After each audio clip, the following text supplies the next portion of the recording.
due for Bournemouth.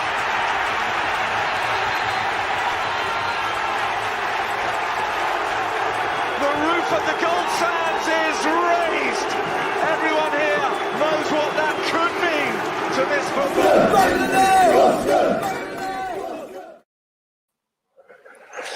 Hello, Bournemouth fans. Good evening. Welcome to the full-time free-for-all. My name's Sam Davis. It was Queen's Park Rangers 2, AFC Bournemouth 1. Not a great one, was it? Gilt-edged chances that we missed. We were gift-wrapping goals for them. And defensively, we weren't that great either. Not much tempo, not much fight. And we're back where we were. Not really sure what I can say, but there's plenty of people that are waiting to come on already. If you want to take part today, then you're very welcome to. Just head to afcbpodcast.com/take part. We'd love to have you involved, whether you're a Cherries fan, Queen's Park Rangers fan, whatever. We would love to have you here to discuss what we just saw. And the first person we're going to bring in today is Zach Barrett, who's standing by. Zach, how are you?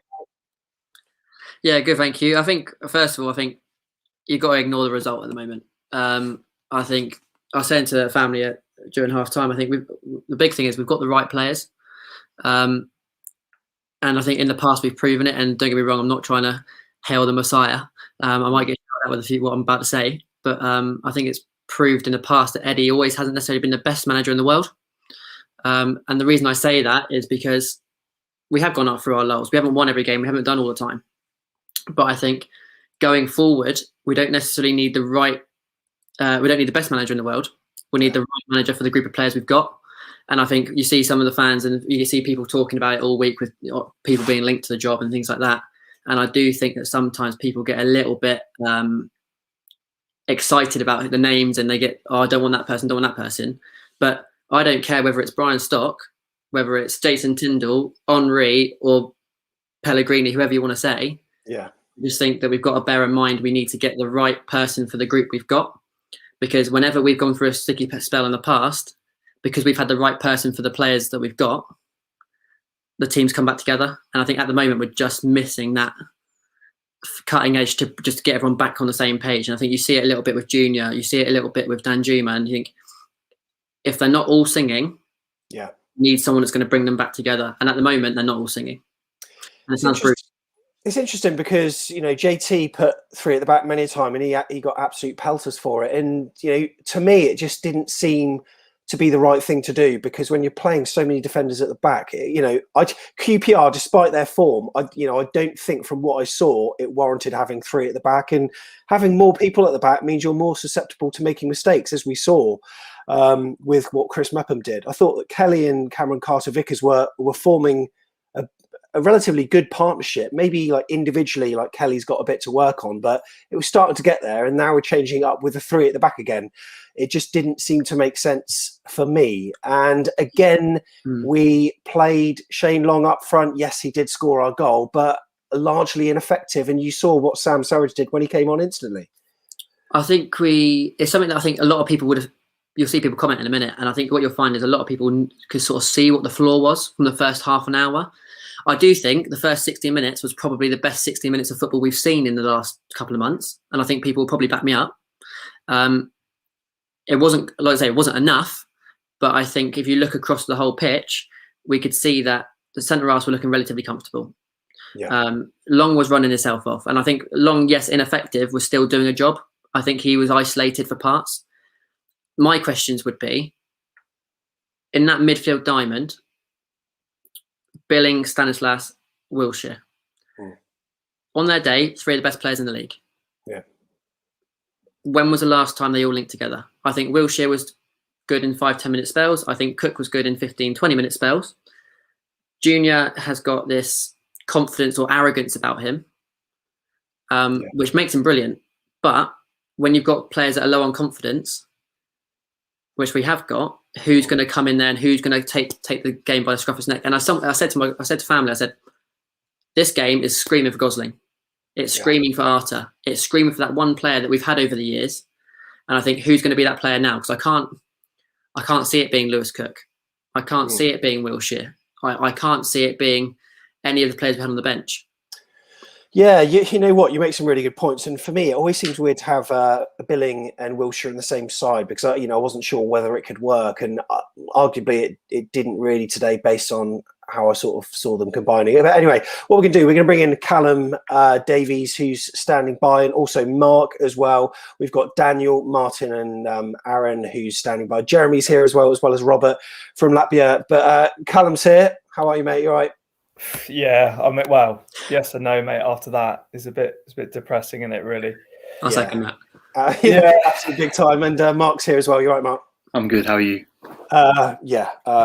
Just, same old. Callum, what were your thoughts on that, mate?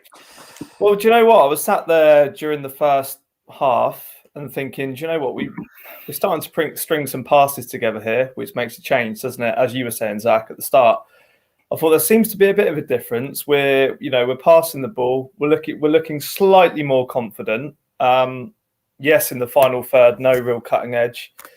But then as soon as I was thinking about a minute before the goal went in, I was thinking, do you know what? There's been no individual errors so far. I was thinking, is that time going to come at any minute now? And then lo and behold, a minute later, there it is. And then you sat there just thinking, you're just back to square one. It just seems to be a repeating thing, doesn't it, during the season and probably longer. So very frustrating. Do you think, Mark, players are being sort of mentally affected by this uncertainty with who's taking charge? Because as fans, we haven't got a clue, and it seems to be Thierry Henry, but it seemed to be Wagner at one point, but obviously not him, and now it's Henry. No one really knows what's going on. And what do you think the players are thinking right now? Same as us, I imagine. It's not going to help, is it? I think it's not been a very stable season. Eddie leaves at the start of the summer. JT comes in. He then goes. So there's that familiarity around the club. It's gone even more. I just think something needs to be done quick to just try and move to the next stage and get what I think is a really good squad turned into a good team. I think at the moment we're a great squad, but we're just not a very good team. They're not, for me, playing very well together. And that team spirit that we seem to have had for so many years, and over the last 18 months, it's been said before, seems to have gone. And I just think, something they're just not gelling very well at the moment. But hopefully, if the new manager comes in, galvanizes the squad, gets that team spirit back, hopefully that can pick up. Yeah, Zach. Yeah, I just wanted to ask, I think I'm probably one of those people sometimes, I think I was sitting through the game thinking positive. Do you think as a group, and it's an open free-for-all, that potentially we're being a bit too negative? Because if you look at the teams around us, Brentford lost, Swansea lost, there's other teams that are also going through these things. Do you think that as a collective of, 50,000 fans, 10,000 fans, whatever we've got, we may be being a bit more negative than we need to be at the moment? Well, I think a lot of it we've become used to the success, haven't we? Let's be honest. In the last 6 years under Howe, I think it's been completely unprecedented for the club. I think we've maybe become a bit used to that, and our expectations have risen a lot. I was chatting to some mates earlier on the group chat during the game and just saying that, and I think now we're getting to the point where there's a lot of expectation. But you are right. A lot of teams go through a lull. Of course, Brentford are going through that now, but there's something for me that's changed in the last 18 months, 2 years as a cultural thing for me. Just with like you said, Sam, before a lot, just with that grit and passion and determination that we haven't seen. And I think that's a separate thing completely, isn't it? To success or winning games. I just think to see that desire, we haven't seen it, have we? Let's be honest. Yeah. And does that come through to the players we've got? Yeah, I was about to say that. Say again. Because if you look at the players we've lost in terms of Gosling, Arter, Wilson in effect as well, because he's the kind of person that could take a game by the scruff of the neck and he'll get a scrappy goal. And I think you lose, especially losing Cook. And I think as a group, not only looking from the outside coming, I always try and look at what the opposition is saying, and they're saying at the start of the game it's going to be a tough game. It's going to be, so they still have that respect, but we don't demand it. And I think Bournemouth fans are very quick to go, "Oh, we're rubbish. We're doing this. We're doing that." And actually, for the first 60 minutes of the game, most fans that played against that were on the opposition team were probably thinking, "We'll be lucky to get a point here," and not because we've been a threat or not because of that, but because we are a team that can pull something out of nowhere. But who's gonna But who have we got now that's going to do that? And is that us being negative, or is that us not? I don't know. Yeah, I'll switch it up shortly so as people wait to come in. But Mark, I mean, for me, right, watching Bournemouth is all about it's supposed to be about the fast, free-flowing, like attacking game that we know that we can produce, and we've got the players that represent that type of football, but we're just not playing like a team. And one of the things that's really frustrating me at the moment is every time that we seem to get the ball, the player just stops dead, and then he takes a few seconds trying to mentally analyse what's in front of him before deciding whether to pass or whether to burst forward. And by that time, QPR players have got back into shape and we find them hard to break down. Now, we didn't do that on that Wednesday night match against Rotherham, and our one moment of bliss that we had as fans was where we saw a return of that, let's just bomb forward anyway. But now it's almost like we're sort of overthinking it. I'm just wondering whether the players are, maybe even overcoached. Yeah, quite possibly. I know Woodgate's mentioned confidence a lot. And I think if there was a string of results that went together, it would improve. And to a degree that's happened. But I think also the performances need to improve with those results too. Like you said, against Rotherham, there was that glimpse where, everyone ran forward in that move. Everyone was in sync. Whereas today, I just think we lacked that a little bit. And not to be negative, but there was a lot of, you received the ball. Kelly was doing it quite a bit. He just seemed he had 5 or 6 yards to go into, but he stopped dead looking for the square or back pass. And I'd just love to know what the mentality behind that is, why they're doing that. Are they being told to do that? Are they being told to go forward and they're not? Is it a confidence thing? I really don't know. But it's to be a fly on the wall there at the moment would be fantastic. be very interesting. Well, cheers guys. What we're gonna do, we're gonna switch up. Zach, I understand you've got to shoot anyway, but thanks so much for coming on. Cheers. To make your back debut, you're always welcome. Thanks very much, mate. Thank you very much. Take care. And also to Mark as well. Thank you so much for coming on. Cheers, mate. Thank you very much. Cheers. And I'll leave you in for a couple of seconds so you can say hello to this man. Hello. Tom's here. There you go. Holding his head, obviously in disbelief, and also we're going to bring in Martin as well, who's been standing by as well. So, Tom, brief thoughts on that. I mean, it doesn't surprise me, to be honest. I've been saying it for ages, haven't I? During kind of Jason's time, that it was, I don't believe in these group of players. You can put whatever manager you want.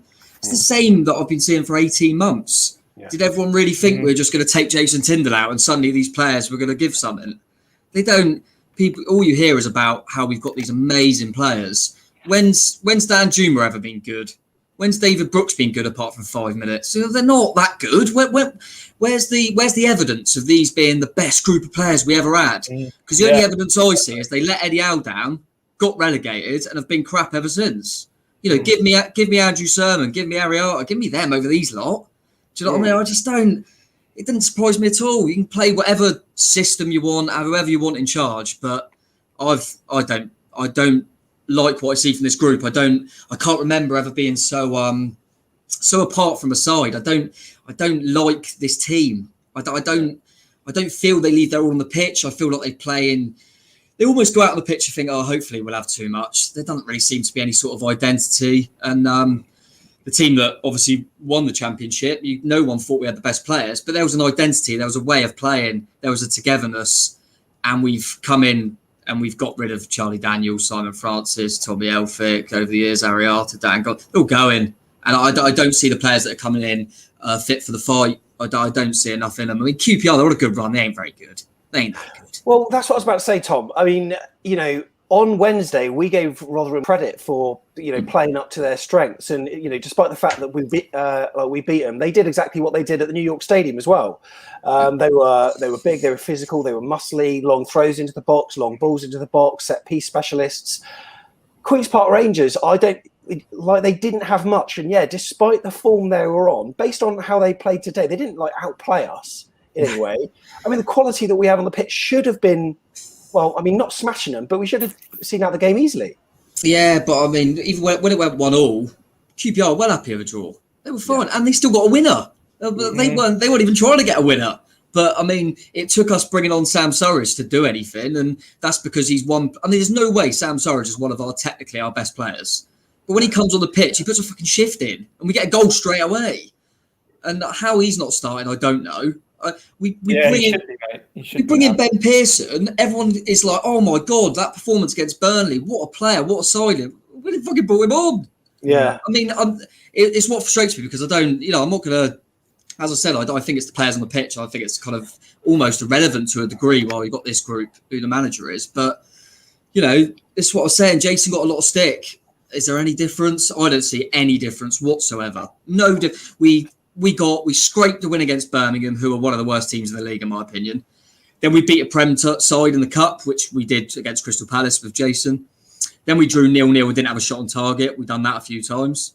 Scraped a win against Rotherham and then just lost. I mean, I don't see this massive improvement that everyone thinks. And I'm not having a go at Woodgate for that because he's come into and he's had to just kind of steady the ship. And I think he's done that okay. But it hasn't all transformed overnight. And it's almost taken that defeat for everyone to kind of wake up to that, in my opinion, because I think we've just got away with it. I don't see much change. Good luck to whoever the next manager is, but if Thierry is the manager, I hope he brings his boots because he'll get in the team. Yeah, exactly. Callum, we'll switch it up and bring Aaron in, but we'll come to Cal. Callum. Thanks very much, mate. Cheers, guys. Have a good one. Yeah, cheers. Thank you very much. And we got Aaron as well. Jeremy standing by too, but Martin, I'll come to you next. Players like Sam Surridge must feel hard done by for not starting. Has an immediate impact, and Ben Pearson's sat on the bench as well, as Tom said. Wants to make an impact but can't. I think what Tom alluded to there was when we let go of Sermon, Art, all these players.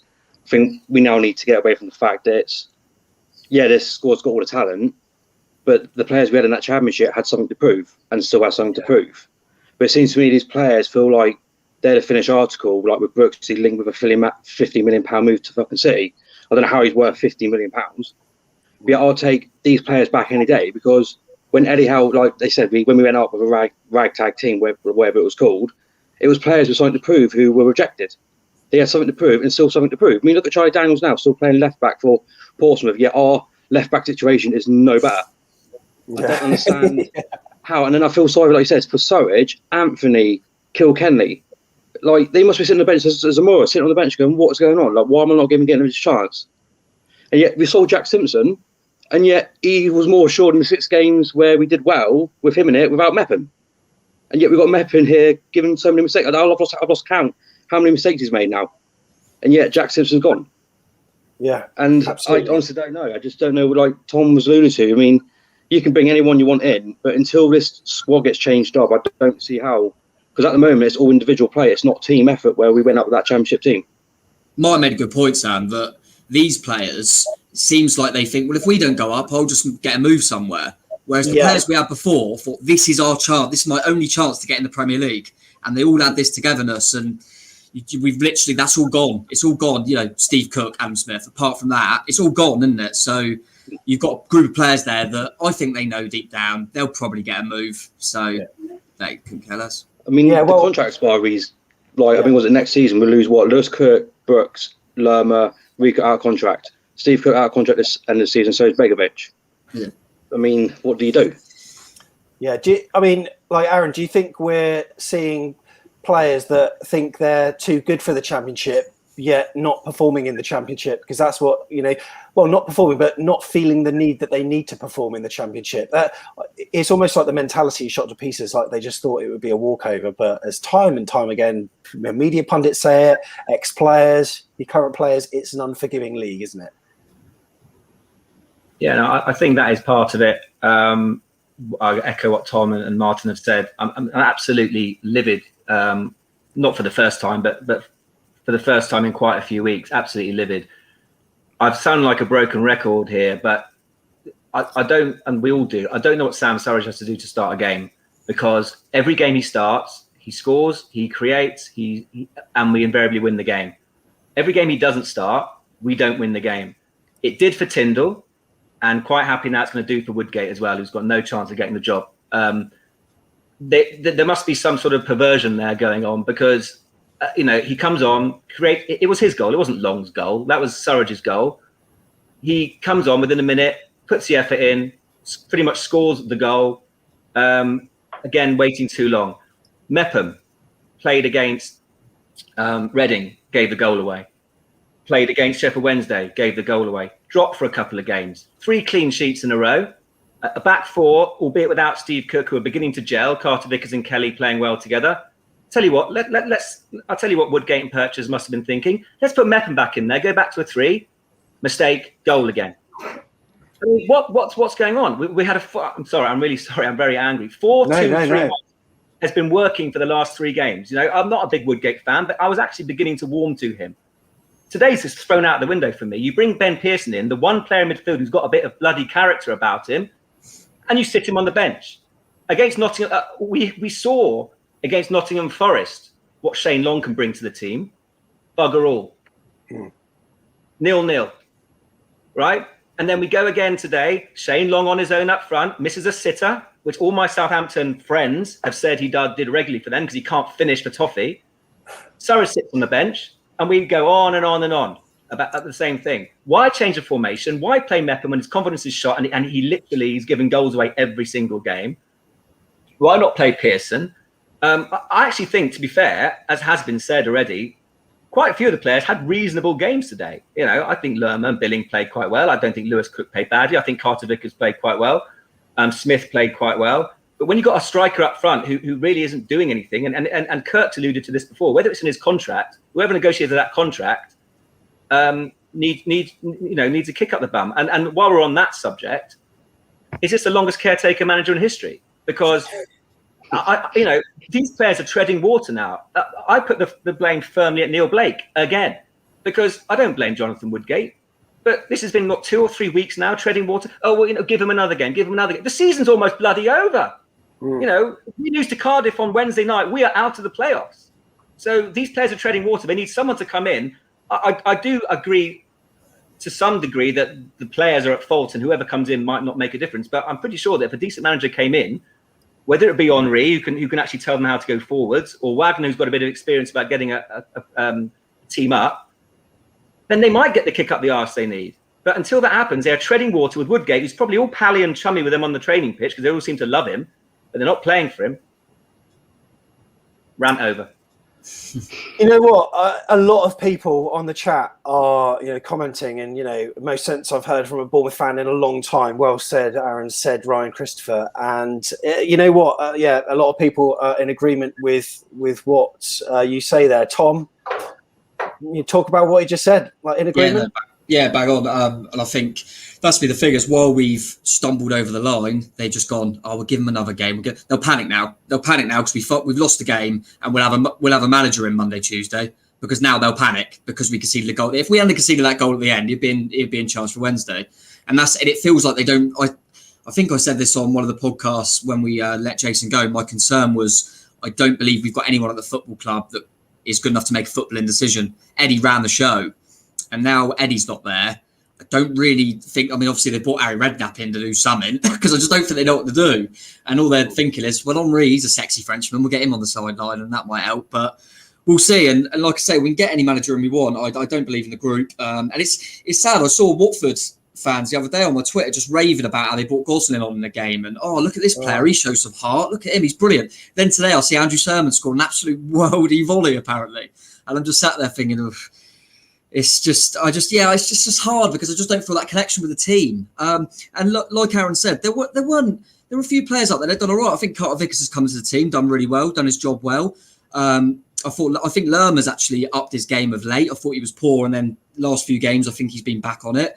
And there wasn't anyone that was horrific, but there's no real spot. There's no real cohesion with the team. There's no real relationships, no partnerships, no identity at all. And it was bizarre that we've kept, 3 clean sheets in a row, and he's changed the defence. I didn't understand that whatsoever. Whatever we say about Rico, there was no real reason to change that and try and play Stanislas off a left. I mean, we've all, myself included, criticised Rico. I just saw a stat that Rico didn't play against Birmingham and we conceded 2. Then he played against Burnley, clean sheet, Forest, clean sheet, Rotherham, clean sheet. And then we dropped it when we conceded 2, so maybe Rico's all right. But what I'm saying is, regardless of performance, you develop these connections, don't you, and partnerships in a game, and we've just kept 3 clean sheets. Don't start mucking around and bringing Mepham back in. Like there was no point. I normally quite like Mepham, but we know he's got that in him. We've got away, we've kept 3 clean sheets. Seemed a bit odd, but like I say, regardless. we changed the formation to try and match up to QPR, right? No disrespect to QPR. I've got quite a few very good friends who support QPR. It's QPR. It's not Liverpool. Play your 4-2-3-1. Jeez, I mean, we're Bournemouth in the Championship. Why are you trying to match up to QPR? Their commentator said it straight away, didn't they? They saw our system and went, well, this is a bit of a compliment. Bournemouth have set up to stop us. And you thought, and that's already straight away you go into a game, their manager will be in there going, look, they're respecting us here. They think you're good. Go and show them. Do you know what I mean? It's not a good way to go. And then even as much as Arnie was awful when he come on, it was so reactionary to wait until they get the second to make a change. We waited until they got the first to make a change. Do you know what I mean? We weren't trying to win the game. We were just going, oh, they've scored, do something. And I felt we could have made the changes a bit earlier. But like I say, I don't. Just chuck Jane Anthony on or something. Let him, he comes on, he shows a bit of spark, a bit of fight. He might give what Surridge gives. But I honestly don't know. My main concern now is I always thought we're basically just seeing out the season until we get in the playoffs. Then hopefully we'll have a couple of good performances and go up. Now, we could be virtually out of the playoffs on Wednesday, couldn't we, if we lose? Because Cardiff are on fire. This is what surprised me because Woodgate, from his point of view, has had absolutely nothing to lose today. He knows he's probably not going to get the job. Yeah, so, when we 1-1, why not throw Arnie up top alongside Surridge? Take Long off, unless Long has to stay on the pitch. That's been agreed. I mean, he's got nothing to lose. Playing for an away draw at QPR, it's none of it made sense to me. Yeah, I kind of thought not the opposite, but yeah, because I agree with you. But I kind of thought it almost felt like when we were level and stuff, he thought, you know what, if I don't lose this, I'm still unbeaten. My hat's still in. Do you know what I mean? I'm still in there because I still haven't lost. And it almost felt like that. He was scared to lose. And ultimately, if you're scared to lose, you normally lose. Well, good question from Zach here, saying if people were saying we're not good enough, then why are we demanding it? That's one for you, Martin. A very good point. I think it's because it was on before I alluded to it. It's because we've had so much success for the past 4 years. I think we're just comfortable now. The fact that we know we can play in the Premier League, I think people are expecting it. But I think we now need to know, because I personally thought we'd be in the middle half of the table when we lost Eddie before this evening started. But it's like, I think it's what Tom keeps alluding to. It's you can have all this talent in the world, and it means nothing if you can't play as a team. I mean, I know I'm probably going off topic, but when we played Reading, there was a stat that came up. So our squad was 121 million. Theirs was worth 14, and that was 2 players bought. The rest were 4 free transfers, and the rest through came the academy players. And yet you look at our team, and yeah, again, it starts. I allude to about the championship team that we came up with is we had players who had something to prove, and like Aaron mentioned, it's a game where Woodgate could have just put it out there. Zamora, Kilkenny, Anthony, just try it, but he hasn't. Again, they changed the system. He's changed the system, which doesn't need to be changed. You've got 3 clean sheets or whatever it was, and you put Mepper and you've changed the back system again. I don't trust this defence. As soon as the defence gets changed, I don't trust it. Do you almost think he sort of made that decision of playing 3 at the back? Because if we come away with the result, he would look like a managerial genius, and his hat is more in the ring than it might have been previously. I think you need to stop worrying about the opposition. Like the 4-2-3-1 is what we were playing well at for the past 3 games. Yeah. And he should have just stayed with it. Don't worry about the opposition. You can worry about half time if something's not going right away, but then you can change it. But go with what your team knows, for the players that they know. Because I thought Kelly and Carter Vickers in the last game were doing well. And then all of a sudden, Mepham comes in, back 3, and Kelly's like, what? I mean, look at the second goal. He's ran across to stop the ball when there's no need, because Mepham and Carter Vickers are covering the guy in the middle. He's turned around, the guy's scoring, he's looking at the other players, like, well, hold on, you've let him go. He's free. That QPR player is free, and Kelly should have been watching him. But he just looks lost. Yeah, scary. It's we're gonna switch up now. But thank you, and Martin. Thanks so much for coming on, mate. Really appreciate it. Always, man. Cheers. Thank you. Cheers, buddy. Also, Tom Jordan. Thanks very much. Really looking forward to seeing your Player Rating show. Oh God, don't. Should be an absorbing one, eh? Should be an absorbing one. Nice one. Cheers. Thanks, and Aaron as well. I tell you what. What's your Twitter handle, Aaron? Because a lot of people will be wanting to follow you after some of your things that you've been saying today. I hardly ever go on it, but I just. He's looking it up now. I'm not even sure myself. I hardly go on it. In the meantime, whilst you do that, I'll be getting the. Yeah, okay, mate. Well, I'll find it on screen. I'll get the 5-word match reports up shortly, and I'll also reference your Twitter username. Aaron, thanks so much. Cheers, Sam. Cheers. Thank you very much. And if you're on live chat, thank you. Give this video a thumbs up. We'd really appreciate it. And don't forget, tomorrow night at 8 o'clock UK time, Simon Francis It's 90 minutes and it's absorbing. It really is. Right then. So what we're going to do is bring in James here with us. James, how are you? I'm good. How are you? Yeah, privately on the private chat on here, you said, you know what? I'm not sure I need to come on because Aaron's said it all, but I'll give you a shot anyway. we got Jeremy here as well from North Carolina. Jeremy, you all right? Yes, sir. Doing well, Sam. How are you? Yeah, very good. And also young Daniel from Florida as well. Daniel, you all right? Hello, everyone. I'm okay. Hello. Right, James, I'll come to you first, mate. Analyse that. Analyse that. Needless. It was a needless change to 3 at the back. Needless tinkering with the system. Mepham treading all over Carter Vickers all game and obviously giving away the mistake to the goal.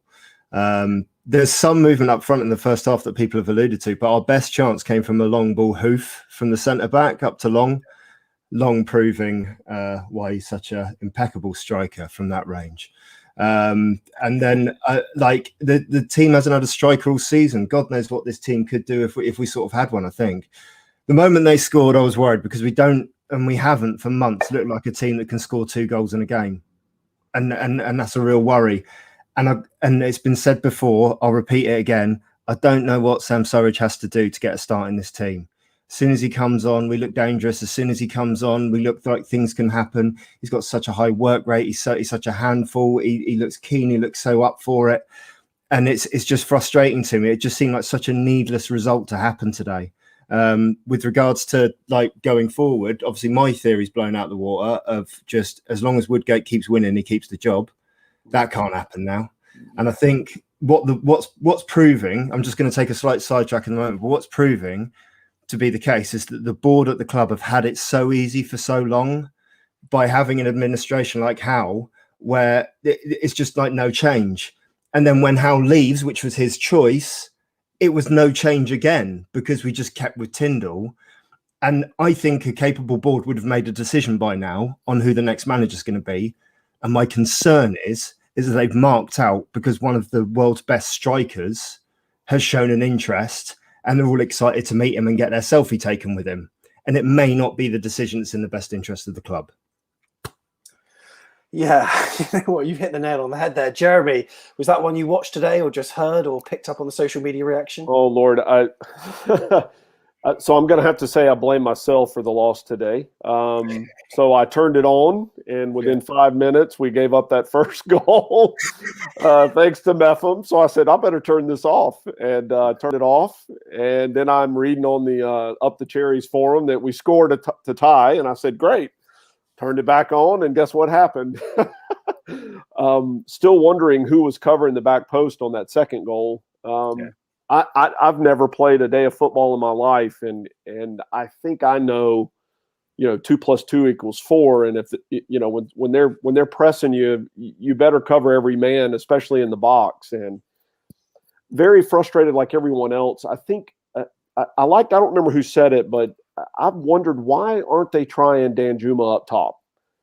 It's obvious that he's got more skill than most, yet we seem to kind of pigeonhole him in that, I don't know, what do you call that? The left wing, if you will, on the left side up front. And he's not doing well with that, or he's sporadic. So I would try him up top in the middle. I don't understand the change in the formation. I agree with everyone on that. You dance with the girl you brought to the dance, right? And we seem to, it's like we're overthinking this. And here's another question I have. What are they doing on the training pitch? I wonder if some of the guys that are, quote unquote, the more talented are, I guess, executing on the training pitch. And so Woodgate's saying, well, I got to start them again. Yet they get on the pitch in the game and they don't perform. And so some guys don't perform well in practice, and other guys, the lights are turned on, as they say, the spotlight's on, and they perform. I don't know. I know I'm rambling now, but something's got to give. And I think I just read on the chat where this French guy, I don't even know who he is has been named, is going to be named tomorrow. So I don't agree with that. I was kind of hoping for Wenger, and who's got some experience, but we'll see. You know what? I think that would be great if we could have someone like Arsene Wenger. But yeah, I mean, it seems like it's Thierry, and I would have thought surely Monday would be the day. So whilst I'll be working, I'll have my kind of, my eyes on Twitter, and we'll be doing a live reaction to, if it is him or anyone else. Daniel was watching the game as well in Florida. Daniel, how are you? Good. It wasn't a good start for my day because I woke up, I checked my Super Six, I only had 5 points. I don't know how I've done. And then 5 points, not great. Yeah, and then I turned on the game, and then I don't know, I bought the game in the Bournemouth of the AFCB TV, but then I was listening to the QPR people talk about it, and that just got me super upset. I don't know, it's just. And I think they must have won their commentary jobs in a competition because they were awful. They were absolutely dreadful. Obviously, I'd have rather been listening to like a Spoon or something. It was really bad, and they got a little bit excited, obviously, when they went 2-1 up. But Daniel, that was because travel restrictions over here. So Chris Temple and Willow, who'd usually be commentating, they can't go to the stadium. They do their commentary for local radio. So whilst local radio listeners could listen to it, it wasn't put on AFCB TV. So we had to end up with that biased commentary. And obviously they were overjoyed at going 1-0 up, but they didn't sound too happy when we equalised. And Shane Long scored the goal, but that probably masks what was a poor performance from him yet again, and another reason for people to wonder why Sam Surridge isn't starting. Yeah, so I was watching Kirk's lineup video, and then I was saying in the chat, because we know that Long has to play because of he has to play because it's in his contract. He has to play. Why don't we put just Sam right next to him? Sam might help him to score a goal, or he might score a goal because he will still be playing and Sam would be on. So I was hoping that was the case, but it wasn't. And then when he did that, they scored.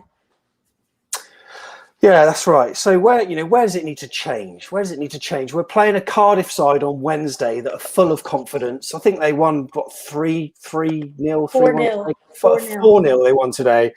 And I just don't know. You Sam Surridge up front, Daniel? It's got to be. I would say definitely Sam. It's hard to say because I want to say we did play pretty good. The QPR side was not the best. It was awful. I was in a live chat with QPR fans because I was just listening to the watch along.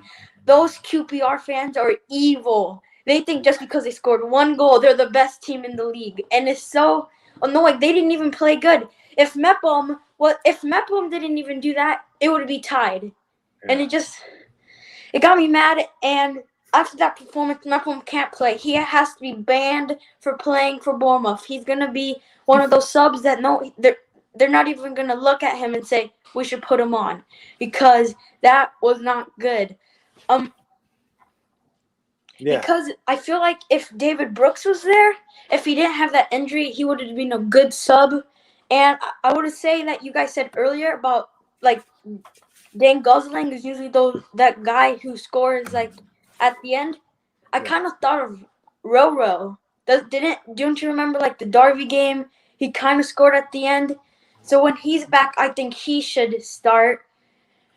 I'll say half of the team should start, and the other half should just sit on the bench, and the half on the bench should come on. Fair play, Daniel. Brilliant stuff. Closing thoughts, if you've got any, James or Jeremy? I'll jump in. Just next match, any starting 11 that has a semblance of a formation would be a massive bonus for me, I think. They released the team sheet now on the official channel, don't they, without the formations? But they release it in a funny, numerical order. So trying to work out, it's like trying to work out a Sudoku puzzle. But it's even worse today because there was 5 central midfielders, 3 centre, but I didn't know, and obviously it was clear maybe on the pitch that we didn't really know what was going on. The players are there. The players are there. The abilities there. The young talents there to bring in, as Daniel points out, Riquelme and all these other talents. It's there. The playoffs are there to be made. Simple Jeremy? Stuff. Make it simple. Yeah, at the risk of getting, lynched by everyone, I think Eddie Howe actually did much of the same in terms of players. Picking a starting 11. he stuck with so many of these guys near the end of the season last year on the relegation season, and we just would never bring someone else in and give them a chance. And so we're seeing that happen even today. And I just think at this point, you got to play some of these kids. You got to give them an opportunity to get out on the pitch and do something, improve it. Like Surridge, why can't he get a start? But I think you have to have confidence in those guys. For if anything, if I'm a player and I'm starting every week and I'm making mistakes and I'm not getting benched, there's no motivation for me to do anything. There's no motivation to improve. So I would just bring all the kids out and start what maybe Woodgate thinks is the worst players right now. And I know that sounds stupid, but start them. Let's see what happens. Give them 25, 30 minutes. See what happens. So. Agreed. And Ross says, as a member of the Scum Army, I would not like Surridge to play against us, but Shane Long can play. If only, Shane Long's cup tied, so he can't because he played in the third round against Shrewsbury, I think he played. So, yeah, it will be Surridge up front. So, be interesting to see how that goes. Anyway, Daniel, thank you so much for coming on, mate. Wait, can I say something before I leave? Of course. Okay, guys, so if we lose on Wednesday, we should already say hello to Portsmouth because we're going to see them again. Just going to say that. Interesting. Bye, well, guys. he knows his stuff. Cheers, Daniel. Thanks very much. He's taking himself out. He controls the show these days. Jeremy, thanks so much, mate. Yeah, thanks. I just want to know where Portsmouth is. I have no clue. So some port somewhere, right? So yeah, anyway. about 50 miles down the coast, just past Southampton. So yeah, awesome, beautiful place. Cheers, Jeremy. Thanks very much, mate, and also James. Cheers. Cheers, man. All the best. Cheers. You too, buddy. You too. Right then. So next we're going to bring in Kirk Tovey, Cherries Red Army YouTube channel. You look happy. Oh my God! Looking forward to this. I haven't really heard what anyone's got to say yet. I've just come off my channel, so let's see what happens. Well, the last time you were angry, you said the words, "Do you want me to unload it?" And I wasn't keen on that, but we'll let you have your say. Robert's here as well from Latvia, and in brackets, we are tragic, and also the sexiest man in Milford, Keith Thomas, is here as well. Keith, mate. Kirk, we'll let you go first. Talk to me. Why a back three? I can't understand why he thought it was a good idea to go with a back three. I mean, sometimes you set teams up to nullify the opposition, but a back three, he's been doing quite well with a 4-2-3-1. We're playing a team that don't play well in first halves. They come alive in the last 20. And apart from the first 18 minutes where we had two good chances that we didn't put away, we didn't really put them to the sword. And then QPR came alive in the second half like they've done for the last 10 games. Yeah, a nail on the head. Why did we do that? It didn't make sense to me at all. And Keith, you're the tactical genius around here. I wouldn't go that far. But it's Mrs. Denham picking the team. To be honest, no. In fairness, I wonder if and we're going to have to talk about Blake and Hughes. Are they the ones putting on the pressure to saying to Woodgate or whoever's in charge, you've got to play these guys because we've got to put them on the window. We've got to do this. We've got to do that.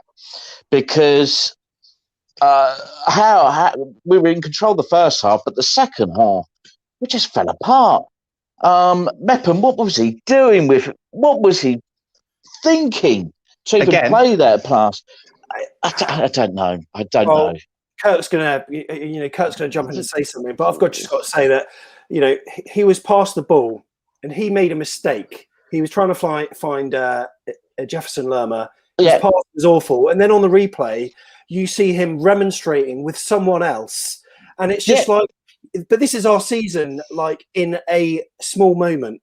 It's shirking of responsibility all round, and that's what he was doing by blaming someone else for a 5-yard pass that he couldn't. He made exactly.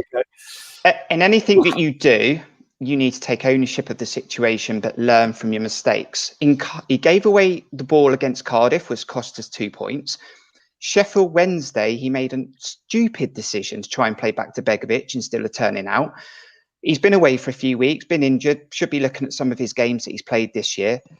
Comes back in and does exactly the same thing he done 3 weeks ago. Again, why are you trying to play back or inside? Just play out. I don't understand why he keeps doing it. Chris Mepham, I've never been a fan of. I think he's got one good game in a blue moon in him. But he's definitely not the £20 million defender we thought he was going to be. And I just don't understand why you would upset that centre-back position when it looked like Kelly and Carter-Vickers looked quite comfortable the other night. Yes, it was Rotherham, and yes, we're playing a team in form, but why would you disrupt that? And the only way I can think about it was to try and get Jack Wilshere and Billing in that lineup. That's the only way I can think that's why he's done that. Yeah, but the point I made in the chat, and I'll make again. When your own fans don't even know what the best 11 is, nobody seems to know what our best 11 is. We keep changing. We talk about the manager's being Tinkerman. We're being Tinkerman. We have to play 4. I think we've gone through every formation. But what Tom Jordan was saying earlier is spot on. This squad is not up to snuff and hasn't been up to snuff for 18 months, 2 years now. Now, that has to go. The responsibility for the buying policy has to come down to Richard Hughes and Neil Blake. We've now got a chief exec playing football manager with our club. He'll get his nice little, if Omri's coming in, he'll get his nice smooching and all that sort of stuff. Heaven knows why we're getting a guy who's got a 31% win rate in the MLS. Heaven knows. But nonetheless, that seems to be the way they go. And we'll go again. And we'll have all this again. These players that have been brought in the last 18 months are not the value that we think they are. And QPR, Brentford, Norwich, they trust in youth. They trust, they have a process that they go through. I suggested at the beginning of the season we should have had a director of football in to deal with the footballing side. But we've got Neil Blake instead. And I think today, I hate to say it, I think that could be our season blown because Cardiff are going to be absolutely tails up and they're going to smell blood. And then we've got Watford. So, and we can keep blaming the managers. We can change managers. 3 or 4 managers. But if your buying policy, your recruitment policy, we've got a League One structure, and we were aspiring to be a Premier League side, and we have a guy, Neil Blake. The owner's out the country, and he has led for the last 2-3 weeks a charade that we're just talking on fucking TalkSport, and we're the laughing stock. Well, it's all great for Thierry Henry. He could get back on the pundit pitch if it all goes tits up. We're left with a club, and we could be going down the way of Sunderland. I've said that all through the season. And this there's got to be. Where's the accountability for it? Because ultimately they're hiring and firing. They've got the recruitment policy. They've got the purse strings. They get the players in, and they brought these players in, and they're a bag of shite, an absolute bag of shite. Some of these guys. David Brooks isn't worth 40 quid at the moment, let alone 40 million. So yeah, there's got to be searching questions. But the owner's out the country, so there we go. Robert, who's here with us. Robert, we'll focus on today's match, of course, and tell us about what you witnessed this afternoon. Firstly, talk to me about the team that you saw. Oh, 3 in the back. What was that? I'm sorry, but if we are playing Adam Smith in right mid, like I thought I'm gonna go blind. He wasn't playing the fantastic. I know what he was playing so bad, really bad. Probably Lerma was probably my man of the match. I cannot really blame it on Agafa. I don't know, maybe play Surge. Like we saw him.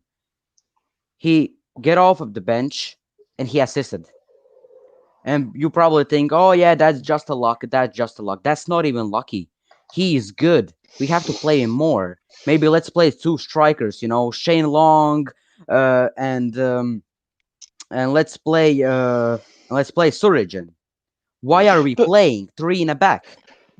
But other teams, Robert, can I just jump in here? Other teams play with 3 at the back. They seem to get results. So I don't think it's so much the system. it's the attitude and the lack of desire of the players to that as others have alluded to, they think I shouldn't be here. I should be playing in the Premier League, strutting my stuff. They're not. And so you can have 3 at the back. You can have 4 at the back. You have 5 at the back. You can have as many different combinations, and that's what we've been doing: tinkering to get to accommodate players. But if they haven't got any fight, guile, determination, a willingness to fight for their teammates instead of remonstrating with each other, it doesn't fucking matter what you're playing. Sam, of course. Sorry, we were pretty bad. We were, I don't know, that game, like, QPR's commentary was killing me, first of all. Yeah, I agree with that. Like, oh my God, I just wanted to kill myself. No joke. We played so. I'm kidding. No, I'm not gonna kill myself. But yeah, we weren't playing our football. Yeah. We have to play good if we really want to get in that Prem. I don't know if it's gonna happen this year, because just seeing how bad are we playing right now at the moment. I was hoping for 1 point. Yeah, I was just thinking, what I'm gonna say, and they score an 83 minute equalizer. I was about to cry. Yeah. No, a bag of shite. Yeah, I completely agree. Robert, thank you so much for coming on, mate. Really appreciate it. It's a frustrating weekend, mate. Of the Cherries. Speak to you soon, mate. Thank you so much. Cheers, Robert. And John Spark is also here next, so we'll do a bit of a crossover with Morgan Scott still to come, as well as Filippo and George as well. Morgan, appreciate your patience, mate. Morgan is audio only today, but Kirk, you were about to say something, weren't you? Yeah, Kirky. Sam Surridge, let's bring some positivity into this room. What a player he has been this season. A player that seems to have been knocked back every time he comes on the pitch, makes a difference, gives us an impact, brings us back in the game, gets an assist, scores a goal. And every time he seems to do something, he ends up not starting or not getting a second chance. He's done it again today. He's come off the bench within 2 minutes, got an assist. You've got to play Sam Surridge. And here's your stat for your free-for-all. Sam, here's your stat of the day. We haven't scored a goal in the first 20 minutes since December the 12th. Get Sam Surridge in that team, get him starting, and let's get on the front foot. I know we're not playing under Eddie Howe anymore, but we have lost that front foot impetus from minute 1, and we are not scoring enough goals early doors. And I've said all season, if we do that, we will blow teams away. And we're getting ourselves into these difficult games because we're not scoring early goals. December the 12th, last time we scored in the first 20 minutes. There's this damning replay that I think from one of the first chances after about 5 minutes, where there was that combination play between Wilshere and Philip Billing. He was kind of bearing down on goal from an angle, wasn't really sure what he was going to do. I think it was a shot and went out for a corner, but there's a replay from behind the goal, so behind Asmir Begovic, where you see Shane Long on the halfway line, like jogging, like not even jogging. He's just like a fast walk. It's like, mate, shouldn't you be like right up there? But like, there's no work rate. I know that Sam, if he was in that position, would have been absolutely busting a gut to get forward. Shane was just watching what was in front of him. It was absolutely scary. Because he's the closest thing we've got to a number 9, and we didn't come close this season to replacing Callum Wilson. I know I've said it time and time again, but we didn't come close. And he's the closest thing we've got because he loves the 18-yard box. He's a goal scorer. He's hungry. He's 22. Why is he not starting after his performance again the other night and his work rate? You can't sit there and tell me that he's resting him. He's 22. He wants to play football. These players have got dedicated regimes throughout the week. They're eating the right foods because the club are cooking the food for them. They're on the right plan. They've got the right gym, layout, etc. They've got everything. He's 22. Let him play football. He wants to play football. He keeps coming on the pitch and making a difference. Play him. Shane Long, I'm sure, has got something in his contract that says he's got to play 10 games. But I don't care. Rip the contract up. Play Sam Surridge. Yeah, brilliant. Kirk, you said it all, mate. Thank you so much for coming on. Really appreciate it, mate. And Keith as well. We got some mobile phone interference from where you are. No, stop now. But anyway, thank you so much for coming on, Keith. Really appreciate it. No worries, fella. Wednesday it is then. Can't wait. Wednesday it is, yeah. That's going to be a tough game, and but maybe it'll work in our favour. We don't know. Anyway, Keith, thanks very much for coming on. That's Keith Thomas, whose phone's going off. Maybe it's the board giving him a call, telling him to not say the things he said. I don't know. Morgan's here. Sorry to keep you waiting, Morgan. It is audio only for you today, and also Filippo. But John, I'll come to you first. You've been very patient there. And 2-1 to QPR today, and no different from what we've seen for many parts this season. I disagree, actually. It's funny how often I feel like the contrarian.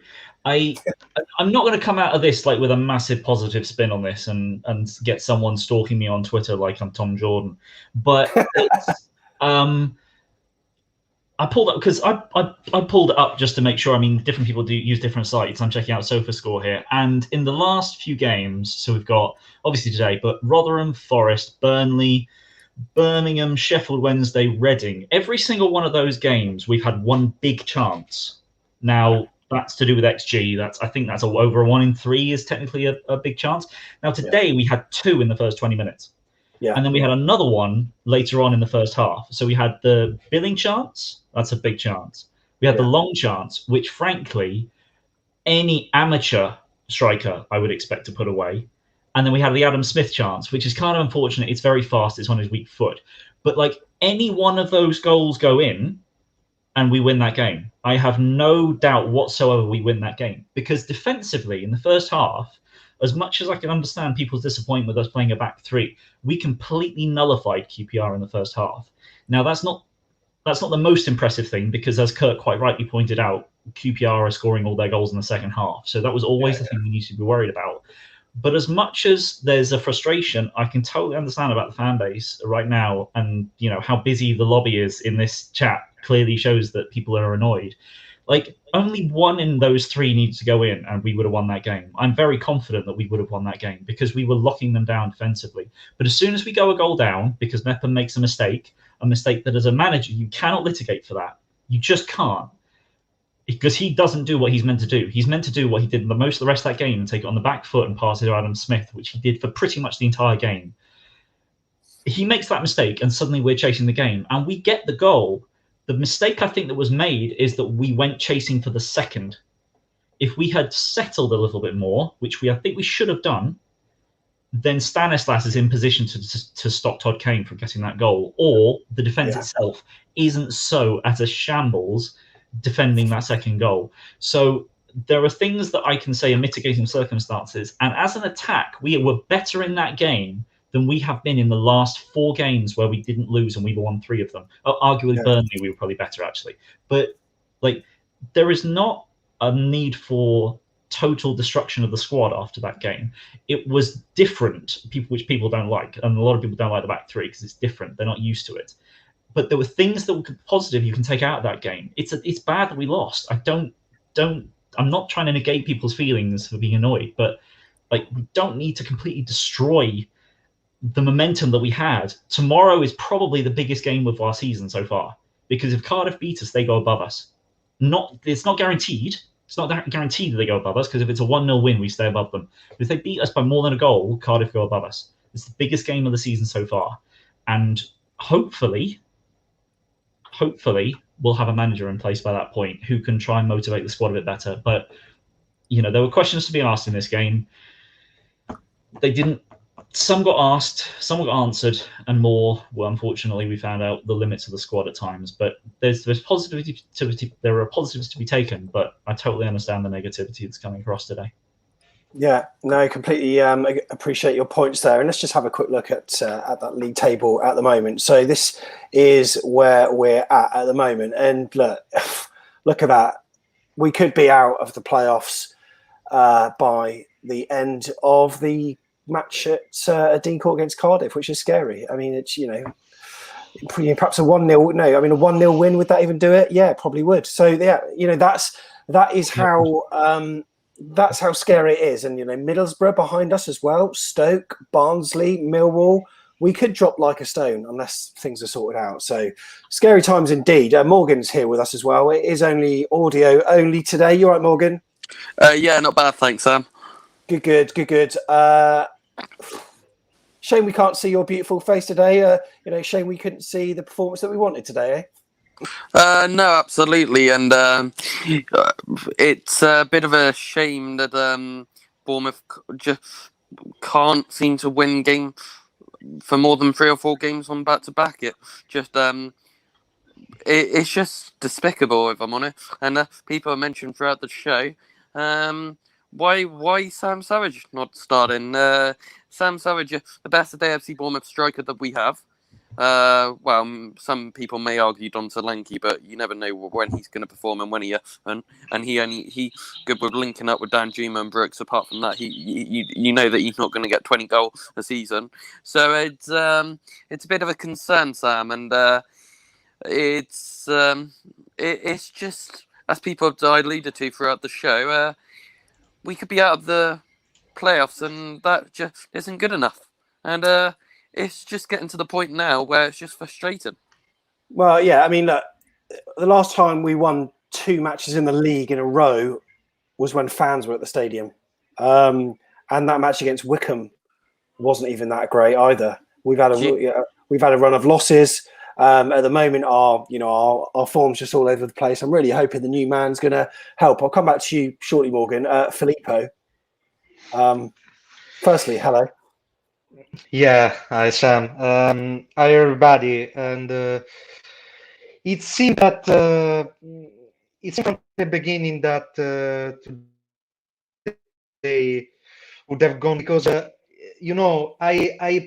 turned on my TV.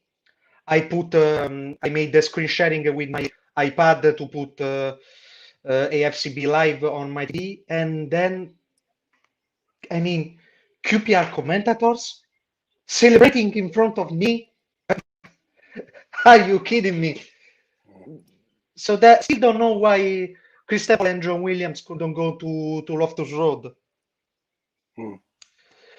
But so with regards to that, as you may have heard earlier, they couldn't because of travel restrictions. So they were doing some kind of commentary. COVID-19 reasons? Pardon? Yeah. So due to COVID, they're not allowed to travel, but they were doing local radio commentary by watching what we were watching effectively, but they weren't doing it for AFCB TV. By the way, Keith, that's the league table for you to have a look at. But yeah, a lot of people today, Filippo, are saying the same things, and that includes Sam Surridge. That includes frustration at maybe persisting with playing Shane Long, despite the fact he scored. And then for me, it's just the lack of intensity and tempo. And we show little flashes of it when we're 2-1 down, but it's just not enough, isn't it? Where's it going wrong this season? Yeah, I had a video chat with Morgan yesterday night, and we talked about the lineup, and we were expecting Danjuma and Surridge to start, but then and also Diego Rico in defense, but then Woodgate made Jack Wilshere and Shane Long start, so he completely surprised us. But you know what? I was okay with the effort in the first half, but on that long ball, Shane Long should have scored. It was one versus one with the goalkeeper, and also seconds before QPR first goal, also Philip Billing had one chance, but he had a shot on goal. I believe that he should have touched for. Don't know who it was. It was Sam Surridge was in front of goal, in front of open goal, because keeper came out and he touched and the keeper blocked. And then Chris Mepham, God, the same scene of the Sheffield Wednesday game. That's incredible. What was he doing? Just playing forward and not on the back. Yeah, sometimes I just think, sort of like I said at the start of the show, the more central defenders you play, the more chance there is, just by statistical fact, that there's going to be a mistake because there's more of them. And I think Mepham's been a bit shaky this season, and Morgan, what do we need to do in the next game? Change to 4 at the back again? You do what JT did? You did always change it when things go wrong? Don't know what we need to do, Sam. We need to get Sam Savage in for one thing or another, and then we need to get a squad of players, 11 men who want to fight to win a football match. It's taking it back to basic. I don't see any fight on the football pitch anymore. I see David Brooks used to be my favourite player. He's still in a way, but you got all these people who think they're better than the team, and you can't do that in football. You just really can't do that in football. Or I'm sick in bed, and I could have done a much better job on that football pitch, okay? Because I would have fighted for the shirt. So people need to do better, and it hurts because I just don't know how we're going to get back to the Premier League at the moment. And I try to be really positive, like Tom and Kirk and all the others. But if I can't see enough fight and determination, how can I hit here and be on audio and we're going to get back to the Premier League or even get to the playoffs? And that sounds really negative, but on the performance that we're seeing on the pitch, and why are we playing Mepham? Like, I'm not going to go on about it because people have done that already, and I know you want to try and wrap this up within the next few minutes. But I just don't understand why you ruin Carter Vickers and Kelly. I think they're really solid a pair. Of course, when our captain comes back into the mix, Steve Kirk, which probably be a week or I'm not sure if he'd be fit for Wednesday, is it?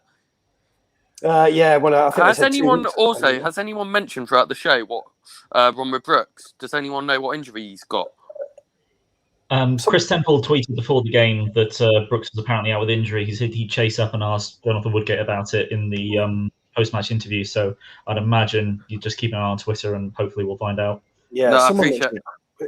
Someone mentioned crutches, but whether that's the case or not, I'm sure we can try and work that out throughout the next few days. But no, cheers for that, John. But I just want to see a bit more fight and determination, Sam. If I'm honest with you, me and Filippo mentioned to you a few minutes ago. We were having a chat last night, and we just wanted to see Surridge. And I think today Dan Juma might have caught he might have been a bit of a menace for them. I think he would have just taken them because QPR, with all due respect, aren't the best team. Yeah, absolutely, Filippo. So I just expect a bit better. And as AFC Bournemouth fan, we sit here at 6:10 on a Saturday night, deflated it again. And there's only so many times we can have the same conversation. But anyway, I appreciate you having me on, Sam. Go on. No, sorry, I just saw they got 2 points for my Super 6 as well. Thanks very much. Morgan, thanks very much. We're going to swap you with George here, but before we speak to George, John, our players, it's like I said previously, it's like they're sort of too good for the Championship. They think they're too good for the Championship, but they're not playing like they want to get to the standard where they believe they should be, the Premier League. Why is it so different for Watford, who've done 3 in a row? Yeah, I mean, they had a bit of a bad run of form. Norwich, players like them and their teams seem to be gelling really well. And, Watford seem to have hit, a rich vein of form as well. What's different between them and us? Well, I don't know. I don't know how much Norwich and Watford squads got churned up in the summer. I mean, I think Norwich lost fewer players than they thought they would. And Watford, there's typically a high turnover at Watford anyway. But this is a team that was underperforming considerably in the Premier League as well. The majority of these players, so if you take out Wilshere, Surridge wasn't really getting a game. Everyone else pretty much, well, Carter Vickers obviously on loan, but everyone else was playing in the Premier League and weren't performing that well then. So they're coming down to the Championship, and possibly the good start. I'm not sure whether there was a good way to start, to be honest. But we were getting wins, we weren't losing. Yeah. So there was certainly a certain level of strength and mentality for the squad. I mean, I don't wholeheartedly disagree with the idea that some of them think they're too good for the level. Yeah. But I don't think really any of them can say with performances that they've put in this season, apart from a few. You could argue Begovic, Stanislas and Lewis Cook, I say, have put in performances that are above Championship level. But the majority of the players, and maybe Lerma actually recently, the majority of the players haven't really put in performances that you could say are Premier League quality. And after a while, certainly they can't really genuinely look in the mirror and say, I deserve to be a Premier League player. But the other thing that I think people maybe aren't quite appreciating is that every single side that we face, apart from Norwich and Watford, are looking at us as big targets to knock down. You know, looking at us as Goliaths that have come down from the Premier League with Premier League quality. You know, whether they show it or not is another thing. But you know, we are a target. We constantly have a target on our backs in these games. QPR were in very good form. They're the second most informed team in the league. Funnily enough, Cardiff are the first, and we play them next. But even with the best record in the league, they're still looking at us and going, they're the big boys. We need to beat them. We are going to beat them. And they get themselves hyped up, and they put in 110% every single time they come out and play us. And I don't think we can ever look at any game that we played this season and say every single one of our players left 100% out on the pitch. You might be able to show me a couple of games going back and say and argue that point, but for the most part, no. So there is an element of mentality in that, without a doubt, but it's also a fact of like they need to appreciate what the other teams are looking at us like. And as much as we tried to counter QPR today, we didn't work as hard as they did. And, you know, we worked. Some things worked, but they worked better. Yeah. And that's what we need to deal with going forward. George, sorry to have kept you waiting for so long, mate. So, but you're probably witnessing that like head in your hands this afternoon. It was poor, wasn't it? Yeah. I woke up 20 minutes into the game, and then about, I don't know, a little bit in. Yeah. They go and score. I wanted to go back to bed. Yeah. I wish I did. Did you see anything different from the sort of dreariness that we saw under JT? I mean, John put forward quite a good, counterpoint earlier, but have you seen any improvements under Woodgate, or did this just feel like a return to the kind of dull losses and draws that we had under Jason Tindall? I think they've improved, but not enough to get us playoffs. Like Mepham, what's that? The third time? Yeah, that's a 5-yard pass. All he has to do is look right, and he could have seen the player closing down. Yeah. It's just my nan could have done a better pass than that. Yeah. And that's offensive to my nan. Well, so could mine, and she's not around anymore, so it's quite scary. I mean, look, what do we need to switch up ahead of the match against Cardiff? I think it's a loss, to be honest. The form we're in. We're not getting playoffs. Brooks isn't staying. He's going. So, which manager? Have another year here. Which manager do you think is the best person to change this around? I would love Henri, because then Sturridge would look up to him. Jaden Anthony, it would be good for him as well. But I don't know tactics-wise if it's the best. But if he gets a good assistant, could be the best appointment we could ever have. Yeah, you never know. You never know, mate. Thank you so much for coming on. Appreciate it. We're going to wrap it up now. No Thanks for coming on, George, mate. Thank you so much. Thank you. That's George there. And John, cheers for coming on, mate. Yeah, cheers. Thanks for having me. Yeah, no worries. And Filippo, I can't let you go without saying your catchphrase, eh? Yeah, Sam, can I have final thoughts? Hit me. Yeah, Sam, only to say that today's 3 points would have been massive because every team around us lost, and so and now we are only 3 points. Cardiff and Middlesbrough are only 3 points behind us. I am a bit afraid, honestly. Yeah. And Wednesday game is gonna be a big game. We have both games against them at home at the Incourt. So can we find sort of motivation? Can the players find sort of motivation from that? I just wanna see. We had the chances today. We had more chances than QPR. So just be more clinical, and please enough with defensive mistakes. Please stop, please. I can't be afraid when our defenders have the ball on their feet. I can't be afraid.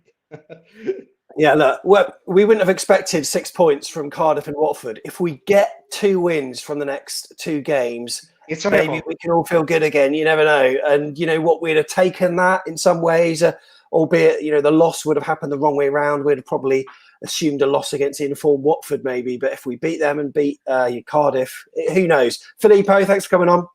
Yeah, can be our sliding door of the season. Yeah, thank you, Sam. Cheers. Up the Up the cherries. cherries. Always Yeah, up the that's it. cherries. Yeah, thank you very much. Missing your catchphrase. And thanks to everyone that's got involved. Tomorrow,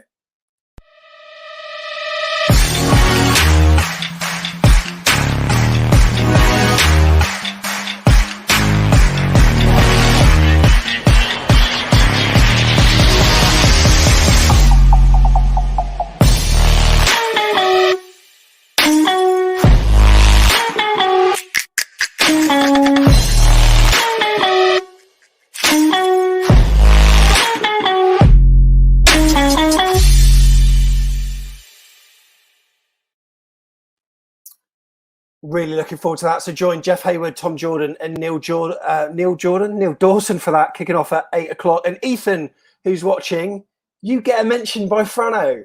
You get a mention. You got to check it out. So we're going to be here from 8 o'clock. And also, the following Sunday, we'll release his name later in the week, a former manager and player of AFC Bournemouth that we've not interviewed before. Tasty. Right.